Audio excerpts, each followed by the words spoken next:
I would tell you I did it for America. For love of country. But I didn't. I did it for her. Because I loved her with all my heart. She was everything to me. Everything.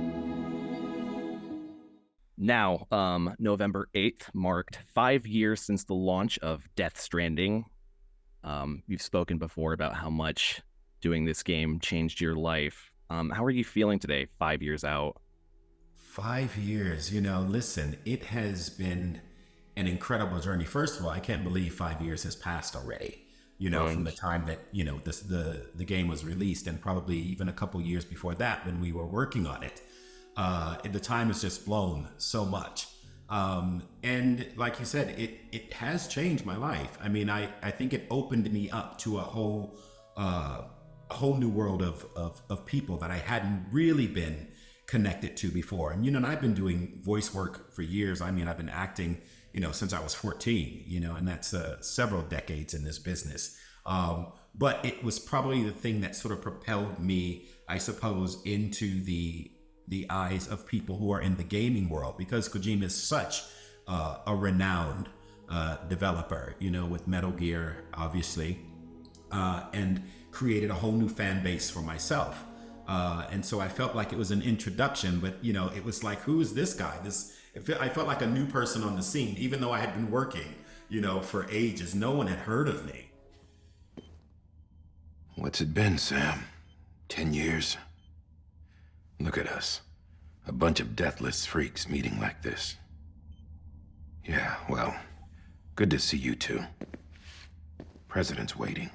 And so I have a great love for the game, for its fan base. Also a great love for Kojima, who's just been, an absolute incredible person to work with, as well as the cast, So, yeah, I mean, I have absolutely nothing bad to say about my experience, what it's brought to me, and where my career has gone since that.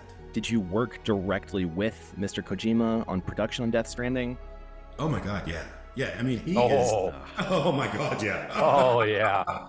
That's what we want to hear. That's what we like to hear. Oh my God, yeah. It's not like, someone writes it and hands it off to someone else and, you never see him. He is there every day, all day, in between. It's constant. He becomes a part of your life when you're working on something with him, because, listen, at the end of the day, it is his baby.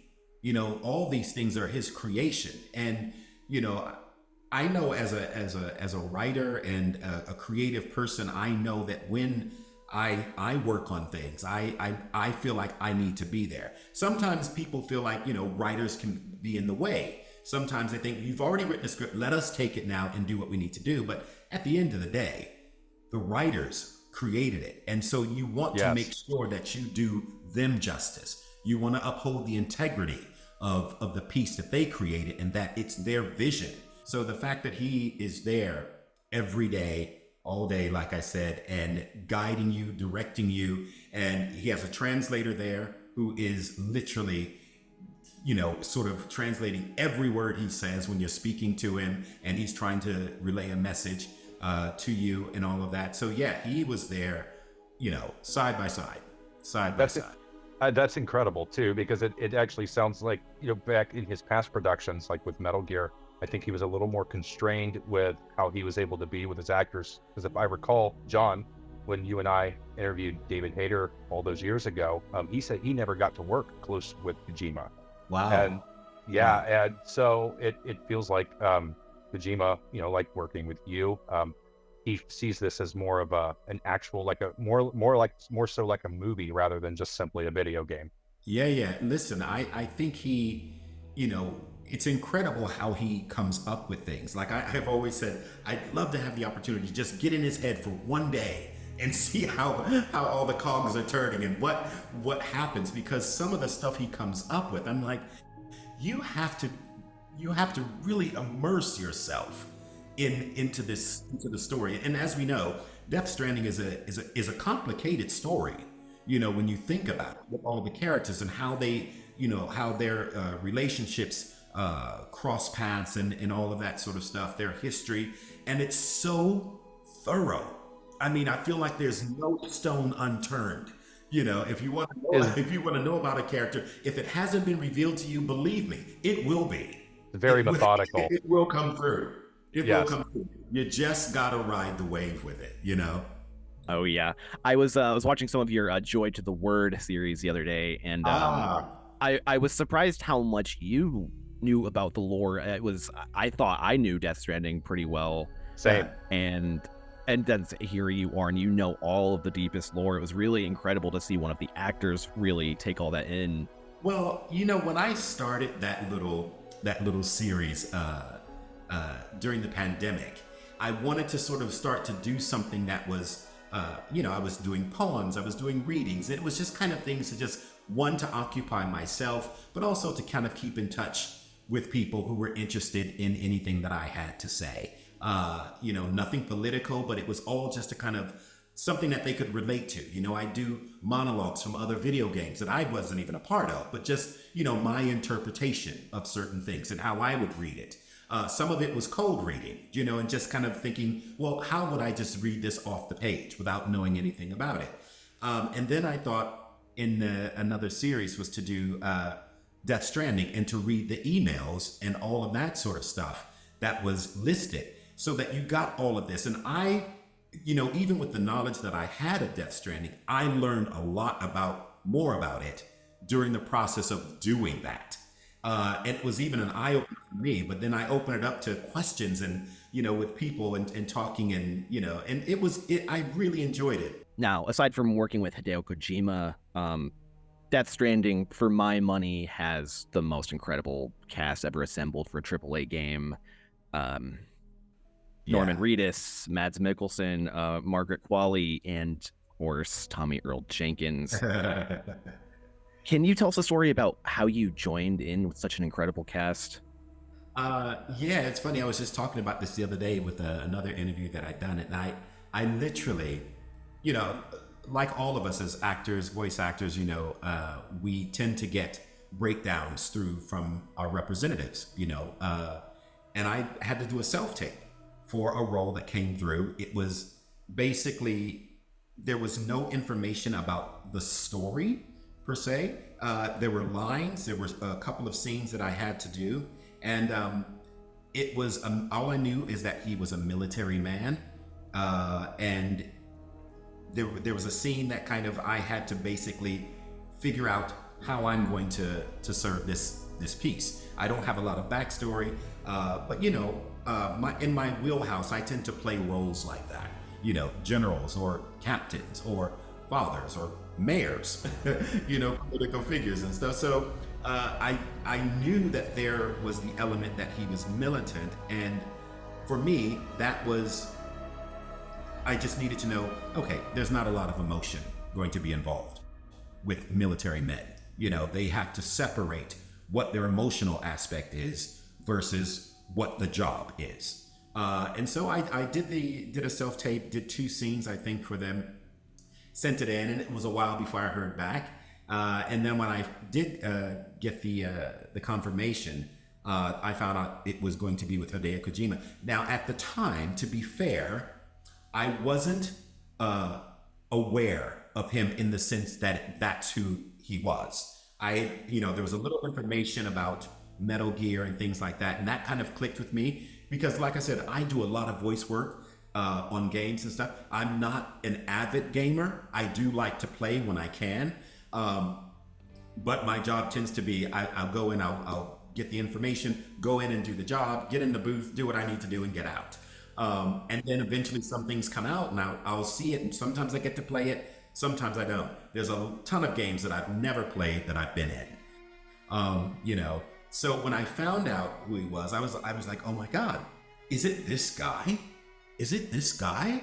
And it was this guy, so I show up and it was, and he greets you, the first day on set when I met him face to face for the first time, he greets you with a hug, and it just feels like instantly there's a connection.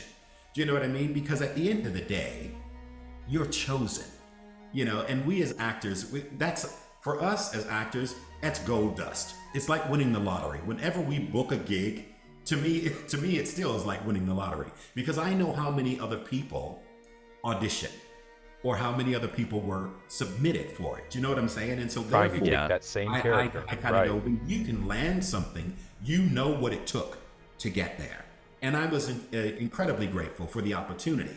And I had no idea where this story was going, what it was going to be. And when they would sit down every day to try to tell us what we were working on and try and feed the story to us, it was like, okay, I'm going to have to process that. I'm going to have to process it, because you lost me. You lost me at Hartman.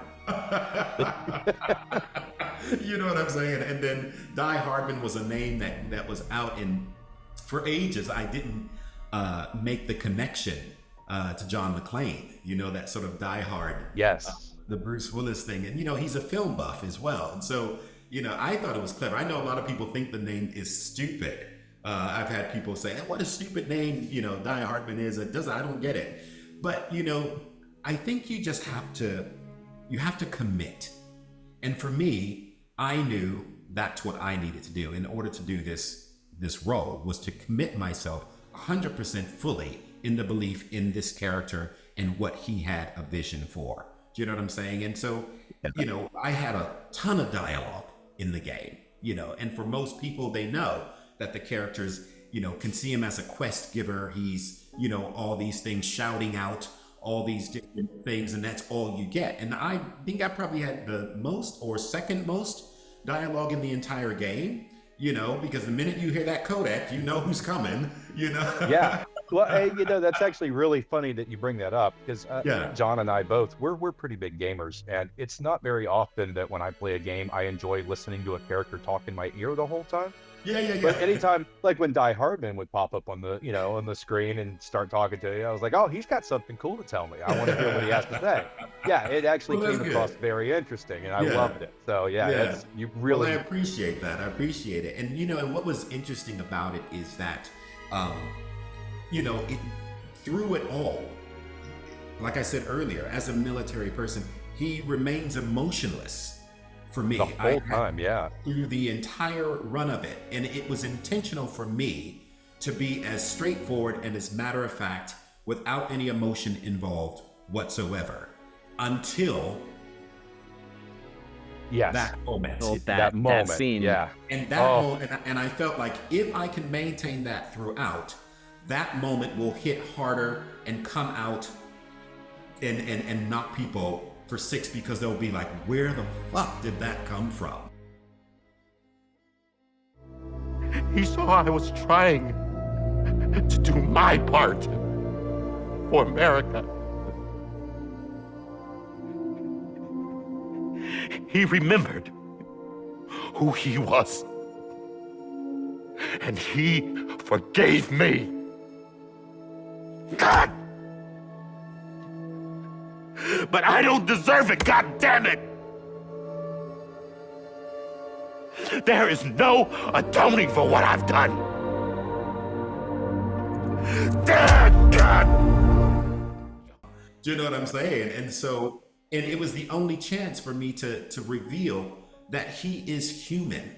And I know it didn't seem like he was before, but he was carrying so much weight of what had happened previously in life for him that, you know, I think it was suppressing it. And then finally that moment with Sam was, I have no choice. I have no choice but to bear it all. Just allowed to be vulnerable. Yeah, and to be absolutely 100% vulnerable in that moment. And I think even for him, he found it hard. And I think that's what broke him. I think so. He felt like his strength had everything had gone from him, because for him to break down like that, something had to have really been weighing heavily on his heart. Not just saying this because I'm talking to you right now, Tommie. Your monologue to Sam at the end of Death Stranding, for my money, it's the greatest acting I've ever seen in a video game. I was watching it just last night, and especially not just your performance, but you've watched the scene before, I believe. The motion capture is so incredibly realistic. It captures your performance so perfectly. I've still never, not since 2019, have I seen anything like that in a video game. Yeah, do you know, honestly, I'll remember the day that I went in to do some pickups or something like that, and maybe a couple more lines were added or something like that, and they said, "Have you seen any of the footage yet?" And I said, "I've seen nothing." And they said, "Oh, we've got to show you something." Oh man, you were in for a treat. When I saw it, my mouth dropped because I felt like I was watching a movie. That and just everything that they had captured in terms of my likeness, my look, it was me, and anybody would look at it and go, "Yeah, that's TJ," or Tommie. So I looked at it and I was amazed. I was stunned, and I even think that even now, the technology has probably gotten even better since then. That was, to me, that was incredible. I had never seen my likeness recreated in that way, that I could look in. I felt like I was looking in a mirror, It was so moving. That whole I don't know if you've played Death Stranding, the entire ending, but the whole final hour of that game is such a tearjerker. Yeah. Oh, it'll rip you into pieces. That's one of the things is during my time in that game, it's just kind of have to gush for a minute. I was kind of going through like a really tough period during the time that I was playing that game. So like you and Norman, you guys, your characters, and like the whole story and everything, just really it's kind of lifted me back up overall. So I'm just so grateful for that game, every day. So and it's in part to you too. So thank you.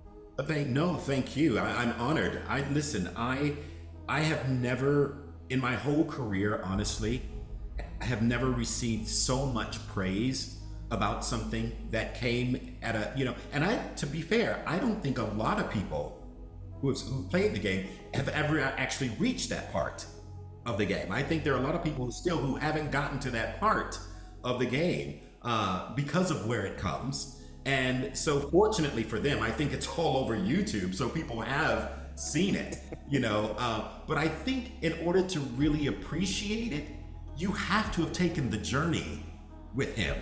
Yes. In order to get there, because it's one thing to watch it as a whole, that scene, but if you don't know what's led up to it, the impact isn't. You may still feel something, don't get me wrong, you may still feel something from it and go, "That was a great scene, it was emotional, it was all of this," but if you know what led up to it, it's even more impactful. Well, yes. I agree completely. And up to that point in the game, the player's not even seeing your face. Right. I once took an oath to support and defend the Constitution of the United States. And though that proud republic may be no more, we remain. And so, as your president, I hereby swear to support and defend you, the people.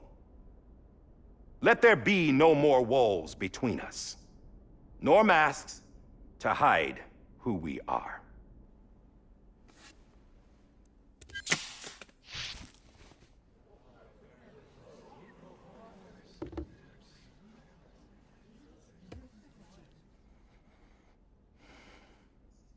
It's not until the presidential speech. What's so funny? I actually posted a clip of it on my social media a few days after the election, and not to cause any disturbance, but it was just something that I thought, isn't it interesting the words that are being used in this particular speech are so poignant with what we're going through at the moment, And the same thing happened during COVID. When the game came out, I was kind of thinking, aren't we actually living this at the moment?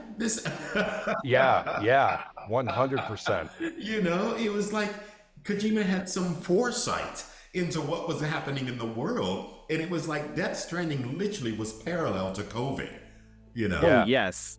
I don't know if you're familiar with something like Metal Gear Solid 2, which released back in 2001, and it predicted internet censorship, and a Yes. lot of things that we see in modern day. So Hideo Yeah. Kojima's been known to do this, but the amazingly fast turnaround on Death Stranding, releasing November 2019, 4-5 months later. Crazy. We're COVID happens. Yeah, Yeah. it was Yeah. unbelievable. Yeah, it was like it was a prophecy. I don't know. Do you know what I mean? It was so spot on, right on the nose Yeah. with it all, But it did help. Apparently, it did, like you said for yourself, it did help a lot of people. And it was a good thing in one respect. I think it came out during that time because people were locked down and dealing with all that sort of stuff as well. And I think I got a load of messages about how it helped people through certain times. And when I hear stuff like that, it does really resonate with me because I feel like as artists, no matter what it is we do, whether you are a painter or a singer or a dancer or an actor, or a creator of some sort, even doing podcasts, when you know that what you do affects other people in a way that lifts them up, and we never know, there are probably hundreds of people out there that we will never know about, that our work has touched them, but we'll never hear about it because we don't know them or they don't, Right. say anything. But the fact that what we do is, it's such a privilege to be able to relay our work in a way that affects people in such a positive light, On that, just to celebrate the 5-year anniversary, can you share with us one of your favorite memories of working on the game? I think one of my favorite memories is probably preparing for that monologue. And I say that because I think it was done at the end of I remember it being done at the end of the day. It was sort of after lunch, and I knew it was happening. And I kind of left lunch and went into the studio and just took myself into a corner. And I remember thinking, all I want to do is serve the piece. I know point A, point B, point C, and where it has to go. It needs to start somewhere, it needs to build, it needs to grow. And whatever happens to you in the moment, I can't calculate it, but just let yourself be in the moment and see what happens. I wasn't directed to do what I did. I had a monologue, and I knew that there was a moment in the script where it says, he kind of breaks down, but that could be interpreted in a number of ways. Do you know what I mean? So I think what I did was, I knew with Norman, and God bless him, because he was incredible. He was absolutely incredible because he was there from the moment I stopped him in that hallway, that he just never took his eyes off of me. And we were locked through it all. And just seeing him understand what I was saying, I kind of get goosebumps talking about it a little bit now because I can relive that moment with him and feel like I just felt everything coming up. And I felt my chest getting tighter. I felt my throat get tight, and I felt the emotion start to come through my eyes. And I thought, don't stop anything. Just go. Just do go it. with it. Just do Yep. it. And it happened. And at the end of that, and it was one take. It was all done in one take. And I finished it, and I was shaking so much by the end of it. And Norman just had his hand on me and just held my hand afterwards. And I said, I'm good. But he was there. Even after it was over, he was there to see that I was all right. And I looked around the studio, and everybody was fucking crying, Oh my God. And so it was, I'll never forget it. And Kojima was just like, that's it. But we did do one more take after it, just as a safety precaution. And all I knew right then is I can't do what I did before. I'll do what I can, but I know that I'll never recreate that. And to try to recreate what happened won't have the same impact. You know what I mean? You try to do what you did, and we did, and I did it just purely for the state of just doing it because we needed to do it. And I think at one point, our helmets got locked like stags fighting. Our motion capture cameras. I think I came up and my helmet almost came off, but it was locked. But we kept going. And so yeah, so what ended up is what was that first go. And it was, like I said, it was all one take. There was no editing. It was straightforward. Oh, man, you know, that's all I wanted to do was be there, be in that moment, and see what came from me. And to me, I actually think that I surprised myself with it. And I was surprised at where it went, but I couldn't. I said, don't control anything. If this is how vulnerable you're going to be, then let yourself be that. Oh my gosh. That's amazing. I mean, you think about that. And like you said, Kojima, everybody doing the take again for the sake of professionalism. Yeah, and technicality and stuff and things like, you know, maybe there was a sound issue or something, you know, happened or whatever, you do it. But at the end of the day, I think thankfully the stars were in alignment. yeah. Understanding that emotion, that raw emotion just cannot be recreated in a way like that. Sometimes it just has to happen the way it happens. Yeah, and even technically, you know, with the motion capture, someone said, I think that someone made a comment once on something I saw and said, you know, you know, they had to put tears on, and honestly, the tears, they actually captured them. They captured them, and there is a scene of us working together on the mocap stage, and you can see me in my mocap suit doing that scene, and you can see the tears coming out of my eyes. What? Yeah. So it's all real. Nothing was added to that. Tommie, I can't let you go without asking. Death Stranding 2 on the Beach is releasing in 2025. Yes. Based on the marketing, we've not seen an appearance from Die-Hardman so far. I have to ask, is there any... Along with the rest of the world, let me ask you this. What do you know about Death Stranding 2? So little. What do you know about it? Fragile is on, I'm trying to remember. It's been a little while since I've watched any of the trailers. Norman has talked about the game is more violent than the first. But yeah, I felt like the first game, there was something very passive about it, something very open and calm about it.